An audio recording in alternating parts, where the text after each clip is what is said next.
وہ جانتی تھی کہ ہیتھ کلف اپنے لڑکے کی تعلیمی اور دیگر اخراجات ہرگز نہ اٹھائے گا۔ میرے آقا اپنی بہن کا خط پا کر آپ دیدہ ہو گئے۔ عام طور پر وہ اتنے تیز طبع نہ تھے، لیکن اب انہیں بھی یقین ہو گیا تھا کہ شاید یہ بہن کا آخری خط ہے۔ انہوں نے کیتھی کو کبھی اکیلے نہ چھوڑا تھا، لیکن اب وہ کیتھی کو میری نگرانی میں چھوڑ کر ایزابیل سے ملنے کے لیے جانے کو تیار ہو گئے۔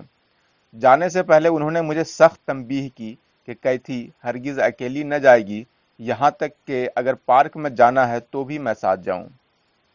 وہ 3 ہفتے گھر سے غیر حاضر رہے۔ پہلے 2 3 دن تو کیتھی نے لائبریری میں گزار دیے، لیکن پھر وہ بور ہونے لگی۔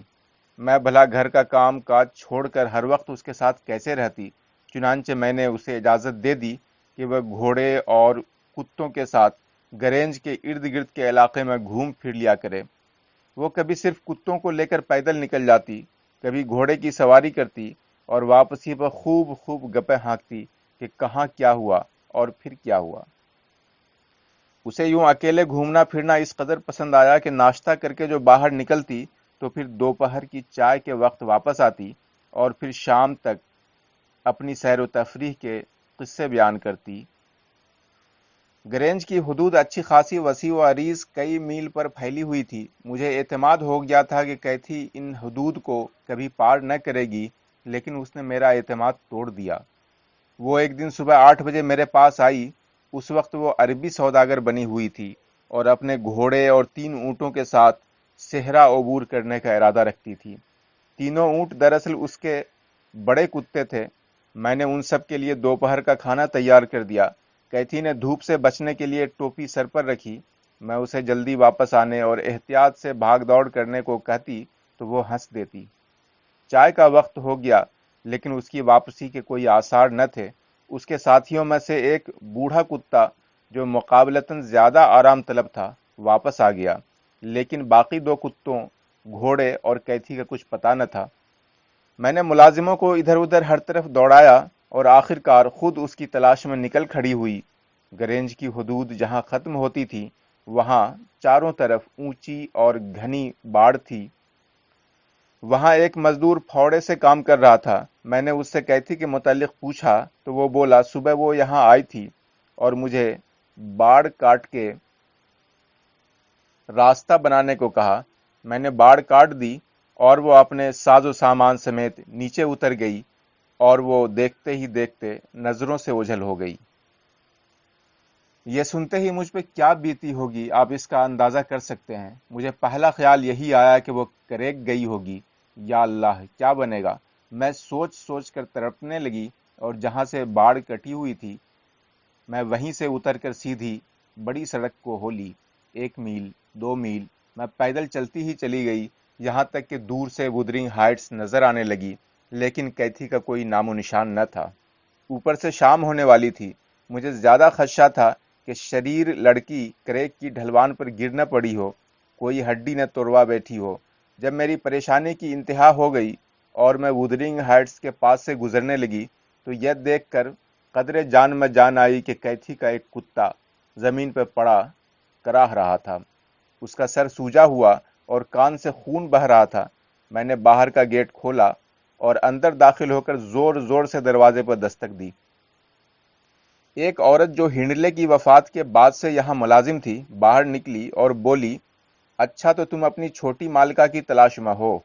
فکر نہ کرو، وہ یہاں محفوظ ہے، البتہ مالک یہاں نہیں ہے۔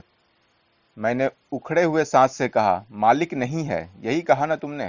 ہاں ہاں، ہیتھ کلف اور جوزف دونوں باہر گئے ہوئے ہیں، جلد واپس نہ آئیں گے۔ آؤ آؤ، اندر آ جاؤ۔ میں اندر داخل ہوئی اور یہ دیکھ کر ہکا بکا رہ گئی کہ کیتھی اسی کرسی پر بیٹھی کھیل رہی تھی جہاں بچپن میں اس کی ماں کھیلا کرتی تھی، پہنچی وہیں پر خاک جہاں کا خمیر تھا۔ اس کی ٹوپی دیوار پر لٹکی ہوئی تھی اور وہ ہیریٹن سے یوں ہنس ہنس کر باتیں کر رہی تھی جیسے اپنے گھر میں ہو۔ ہیریٹن اب 18 سال کا ایک تنومند نوجوان تھا۔ اس کا جسم نہایت صحت مند، خوبصورت، بھرا بھرا سا تھا۔ وہ حیران منہ کھولے کیتھی کی طرف دیکھ رہا تھا، اس کی تیز تیز اور شوخ و شنگ باتیں سن رہا تھا، اور وہ تھی کہ اس کی زبان تو تالو سے چپکتی ہی نہ تھی۔ میں اپنی خوشی کو دباتے ہوئے بظاہر ناراض ہو کر بولی، خوب تمہارے پاپا کے واپس آنے سے پہلے یہ تمہاری آخری سیر تھی. آئندہ میں کبھی تمہیں گیٹ سے باہر قدم نہ رکھنے دوں گی شریر لڑکی. تم یہاں آرام سے بیٹھی ہو اور مجھ پہ قیامت بیت گئی. وہ خوشی سے اچھلتی ہوئی بھاگ کر میرے پاس آ کر بولی، نیلی، آج رات تو تمہیں بہت ہی دلچسپ باتیں سناؤں گی، لیکن تم نے مجھے ڈھونڈ کیسے لیا؟ کیا پہلے بھی کبھی ادھر آئی ہو؟ چلو چلو اپنی ٹوپی سر پر رکھو. غضب خدا کا، تم اس قدر چالاک نکلی. میں نے تمہاری تلاش میں چپا چپا چھان مارا. تمہیں پتا ہے نا پاپا تمہیں میرے سپرد کر کے جاتے وقت کیا کہہ گئے تھے؟ کہ تم پارک سے پرے نہیں جاؤ گی اور تم یوں دیواریں پھلانگتی پھر رہی ہو. میں آئندہ کبھی تم پہ اعتماد نہ کروں گی. میری اچانک ڈانٹ پہ وہ رو پڑی اور سسکیاں بھرتے ہوئے بولی، تو کیا کیا میں نے؟ پاپا کبھی مجھے یوں ڈانٹتے؟ اچھا اچھا ادھر آؤ، لاؤ پہلے میں تمہارا ربن باندھ دوں. 13 سال کی ہو گئی ہو لیکن تمہیں شرم نہیں آتی. یا میں نے اس لیے کہا کہ وہ میری گرفت سے نکل کر دور ہٹ گئی تھی. نوکرانی جو اب تک خاموش تھی بولی، نہ نہ بچی پر سختی نہ کرو نیلی. ہم نے تمہاری پریشانی کے خیال سے ہی تو اسے روک لیا، ورنہ یہ تو جا رہی تھی کریک کی گھاٹی کی طرف. ہیریٹن اس دوران میں جیبوں میں ہاتھ ڈالے خاموش کھڑا رہا. اس کی نظریں بتا رہی تھیں کہ اسے یوں خواہ مخواہ میرا بیچ میں آنا ناپسند تھا. میں نے نوکرانی کی بات انسنی کرتے ہوئے کہا، کیتھی، میں اب اور زیادہ انتظار نہیں کر سکتی. اوپر سے رات ہونے والی ہے. گھوڑا کہاں ہے اور دوسرا کتا کدھر ہے؟ کیتھی بولی، میں تمہیں سب کچھ بتانے ہی تو لگی تھی، لیکن تم سنتی ہی نہیں، اپنی ہی ہانکے جا رہی ہو. گھوڑا باہر صحن میں ہے اور دونوں کتے زخمی ہیں. میں نے ٹوپی اٹھا کر اس کے سر پر دینی چاہی تو اس نے عجیب حرکت کی.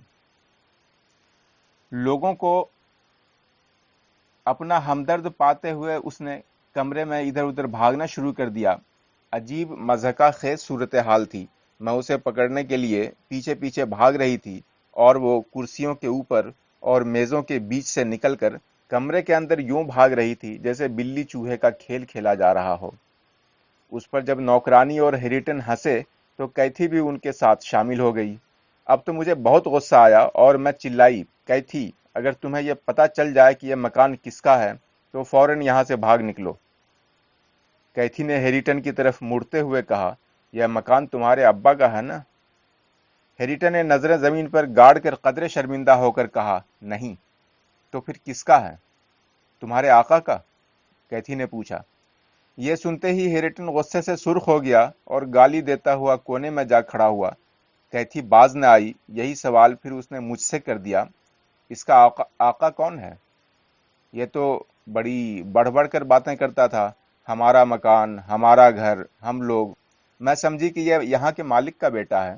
اگر یہ نوکر ہے تو اسے چاہیے تھا کہ مجھے عزت سے مخاطب کرتا. کہتی کہ ان باتوں سے ہیریٹن پہ ایک رنگ جاتا اور ایک آتا.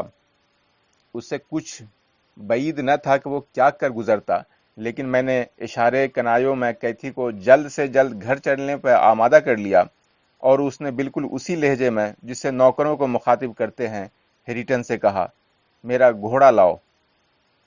جب وہ ٹس سے مس نہ ہوا تو وہ اسے ڈانٹتے ہوئے بولی، جلدی کرو نا، گھوڑا لاؤ میرا. ہیریٹن گرجا، تمہارا نوکر ہونے کی بجائے میں تم پر لعنت بھیجنا پسند کرتا ہوں. کیا بھیجنا پسند کرتے ہو؟ کیتھی نے پوچھا. لعنت، لعنت، 10 بار لعنت. تم مجھے نوکر سمجھتی ہو بھوتنی کی؟ دیکھا دیکھا مس کیتھی، میں نے کہا، کیسی عمدہ زبان بولنے والے لوگوں میں پہنچی ہو. اب اس سے تکرار مت کرنا. چلو چلو ہم خود ہی گھوڑا تلاش کر لیتے ہیں. بس بھاگ چلو یہاں سے، نکل چلو. حیرانی سے کیتھی کے قدم وہیں جم گئے اور وہ مجھ سے بولی، لیکن نیلی، کیا اسے میرے ساتھ ادب سے پیش نہیں آنا چاہیے؟ کیا اسے میرا حکم نہیں ماننا چاہیے؟ میں اس کی بدتمیزی کی پاپا سے شکایت کروں گی. ہیریٹن پر تو اس کا کیا اثر ہوتا؟ البتہ غصے سے کیتھی کی آنکھوں میں آنسو آ گئے اور وہ نوکرانی سے مخاطب ہو کر بولی، تم لاؤ میرا گھوڑا اور کتا فوراً اسی لمحے. نرمی سے بات کرو بچی، ملازمہ نے کہا. میں تمہاری ملازمہ نہیں ہوں. اور یہ ہیریٹن اگرچہ مالک کا بیٹا نہیں ہے پھر بھی تمہارا بھائی لگتا ہے. کیتھی ناک چڑھا کر بولی، بھائی؟ میرا بھائی؟ ہاں ہاں بھائی.